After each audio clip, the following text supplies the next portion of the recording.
Užitek mi je, ko iz misli neke pošasti pa živali pol na papir zlijem, rad rišem stripe, ker je to zelo fajn način, kako vključiti tudi zgodbo v sliko, drugače pa tudi nasploh rišem, slikam nekaj na računalnik, nekaj na papir.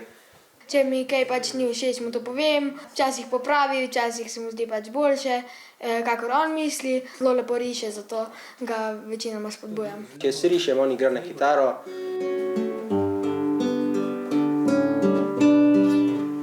Če mi še kako muziko poslušati zraven, ko rišem, grem drugam risati ali pa grem drugam igrati kitaro, saj to se že zmenimo, ni to problem.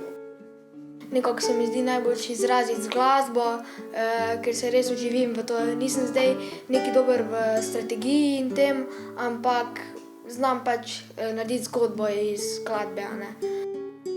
Tudi hokej igram, zelo je zabaven šport, ker se lahko malo ruvaš pa rineš. Tako da, ko imam kitaro, tako bolj miren del, imam pol tudi bolj živahen del na hokeju. Jaz imam rad živali, naravo in vedno sem hotel biti tak, kot da bi živel v nekem tropskem gozdu in potem sem pač naredil sobo si v tropski gozd. Če bi lahko, bi bila moja sanjska služba, da bi lahko bil stripar, ilustrator, slikar, nekaj takega. Drugače bi pa tudi živalmi rad delal, to je tudi fajn. Kameleona imamo že 3 leta, tliva svojo barvo z okolico in vrti oči, pa nekako smo se zdaj navezali na njega, pa ima kratito VIC, Very Important Chameleon.